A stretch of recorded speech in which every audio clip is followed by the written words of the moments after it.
আসসালামু আলাইকুম। আশা করি আপনারা সবাই ভালো আছেন।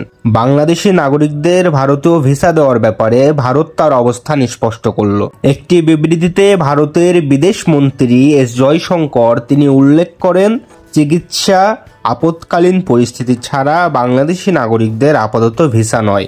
আমরা জানি গত আগস্টে বাংলাদেশে শেখ হাসিনা সরকার পতনের পর থেকেই বাংলাদেশে ভারতীয় ভিসা পরিষেবা বন্ধ আছে।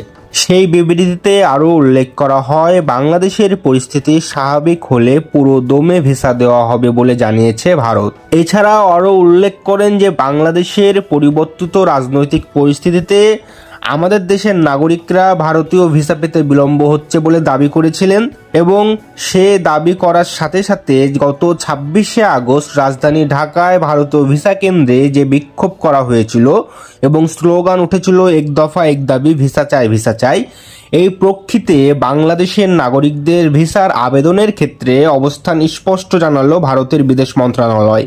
ভারতের বিদেশ মন্ত্রণালয় গতকালকে সন্ধ্যার পরে যে খবরটা আসে এবং সেখানে জানানো হয় যে আপৎকালীন এবং চিকিৎসার প্রয়োজন ছাড়া আপাতত বাংলাদেশি নাগরিককে ভিসা দেওয়া হচ্ছে না।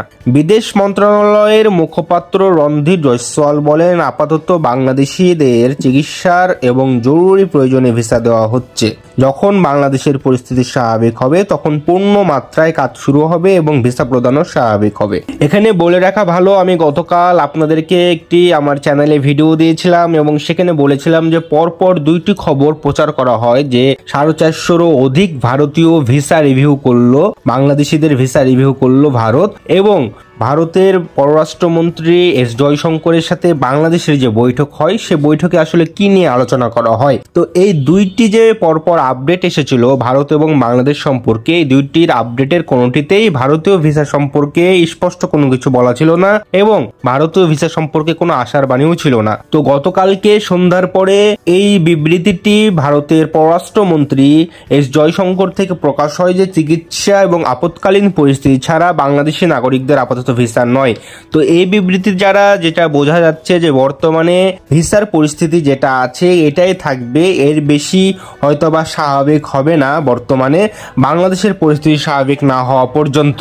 তো ভারতের পররাষ্ট্রমন্ত্রী থেকে এমন বিবৃতি পাবার পর আমরা যারা বাংলাদেশি ভিসা প্রত্যাশী আছি তারা তো ট্যুরিস্ট ভিসা বন্ধ আছে এটা বুঝে যাওয়ার কথা, কারণ অনেকে বিভিন্ন জায়গায় জিজ্ঞাসা করছেন যে ট্যুরিস্ট ভিসা খোলা আছে কিনা, কবে খুলবে। অনেকে আবার প্রকাশ করছে যে খুলে যাচ্ছে ভারতীয় ট্যুরিস্ট ভিসা বা যারা যারা পাবেন ভারতীয় ট্যুরিস্ট ভিসা। তো এই খবর দ্বারা যেটা বোঝা যায় যে ভারতীয় ট্যুরিস্ট ভিসা বর্তমানে সম্পূর্ণরূপে বন্ধ থাকবে, বন্ধ আছে এবং বন্ধ থাকবে। যা দেবে মেডিকেল ভিসা দেবে, মেডিকেল ভিসাও সীমিত পরিসরে দিবে এবং আপৎকালীন পরিস্থিতি বলতে আমরা মেডিকেল ভিসা বোঝাচ্ছি, ডবল এন্ট্রি ভিসা এবং কিছু পরিমাণে স্টুডেন্ট ভিসা বোঝাচ্ছি। তো এই খবর দ্বারা যেটা বোঝায় যে আপাতত ট্যুরিস্ট ভিসা বন্ধ আছে, বন্ধই থাকবে, ভিসার পরিস্থিতি আপাতত কোনো উন্নতি আসবে না, যেটা আমি আমার গত ভিডিওতে এই খবরের বিবৃতি প্রকাশের আগে আমি ক্লিয়ার করেছিলাম যে ভারতীয় ভিসা আপাতত খোলা সহজ হবে না, ভারতীয় ভিসা আপাতত এভাবে চলছে, এভাবেই চলবে যতদিন না বাংলাদেশের পরিস্থিতি আরও বেশি স্বাভাবিক হচ্ছে এবং বাংলাদেশ ও ভারতের দ্বিপাক্ষিক সম্পর্কের উন্নতি হচ্ছে। তো ধন্যবাদ সবাইকে, সবাই ভালো থাকবেন, সুস্থ থাকবেন। আসসালামু আলাইকুম।